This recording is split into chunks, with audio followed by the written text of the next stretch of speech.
Hello बच्चों, आइए question पढ़ते हैं। Stone is projected from a point on the ground so as to hit a bird on the top of a vertical pole of height h and then attains a maximum height of 2h above the ground. If the instant of projection the bird flies away horizontally with a uniform speed, and if the stone hits the bird while descending, then the ratio of the speed of the bird to the horizontal speed of the stone is। Option दिए गए हैं। तो देखिए क्या बोला गया, एक particle को प्रोजेक्ट किया गया। तो एक पार्टिकल को, एक स्टोन को प्रोजेक्ट किया गया है किसी वेलोसिटी u से ले लेते हैं। तो ये वाली y एक्सिस हो जाएगी वर्टिकल और ये x एक्सिस हो जाएगी हॉरिजॉन्टल। तो यहाँ से स्टोन को प्रोजेक्ट किया गया, मान लो ये जो वेलोसिटी है ये हो जाएगी uy और ये वाली जो वेलोसिटी है वो हो जाएगी ux। ठीक है, तो हमें क्या करना है, अब स्टोन जो है वो प्रोजेक्टाइल मोशन कर रहा है इस तरह से, एमिंग द बर्ड। मान लो ये उसका प्रोजेक्टाइल मोशन है और मैक्सिमम हाइट जो बोली गई है वो बोली गई है twice of h। Maximum height 2h cover की है और यहाँ पे ये हाइट मान लेते हैं h। तो यहाँ पे इनिशियली बर्ड था इस हाइट h पे, और अगर पॉइंट ऑफ प्रोजेक्शन के टाइम पे, बर्ड ने फ्लाई करना स्टार्ट कर दिया हॉरिजॉन्टली, तो बर्ड सपोज करो इस डायरेक्शन में v वेलोसिटी से फ्लाई कर गया। तो यहाँ तक का टाइम ले लेते हैं t1, और जब बर्ड पहुंचेगा, मान लो बर्ड यहाँ पहुंचा इस टाइम पे, और ये जो टाइम है वो ले लिया गया t2। अब स्टोन गया ऊपर और वापस आते टाइम बर्ड को हिट किया। ठीक है, तो अब देखें ये मैक्सिमम हाइट बोली गई है, मैक्सिमम हाइट का पॉइंट हाईएस्ट पॉइंट है। अब हमें पूछा गया what is the ratio of speed of bird. Speed of bird है तो बर्ड को हॉरिजॉन्टल डायरेक्शन में स्पीड मिली है इनिशियली यूनिफॉर्म स्पीड, और वो v ली है हमने। तो हमें बताना है ratio of v divide by horizontal speed of stone, और हॉरिजॉन्टल स्पीड ऑफ स्टोन क्या है ux। इसे हमें सोल्व करना है।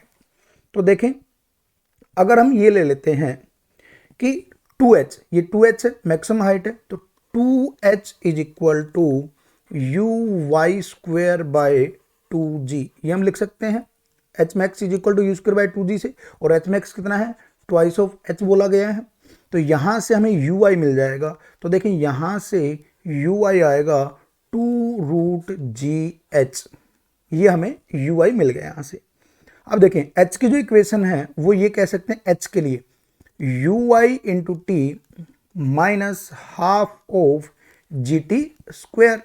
तो यहाँ से h के लिए क्या सोल्व करेंगे, अब इसको सोल्व कर लेते हैं। तो gt square minus twice of uy into t plus h is equal to 0।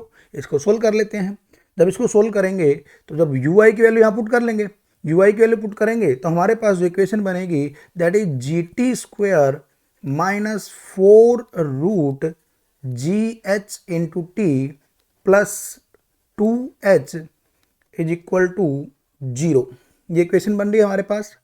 अगर ये इक्वेशन हमारे पास बन रही है तो इसको सोल्व करेंगे। अगर इसको सोल्व करेंगे तो हमारे पास टाइम की वैल्यू आएंगी, दो वैल्यू आएंगी टाइम की। तो पहली, क्योंकि यहाँ से टाइम सोल्व करेंगे तो यहाँ हमारे पास दो वैल्यू आएंगी टाइम की।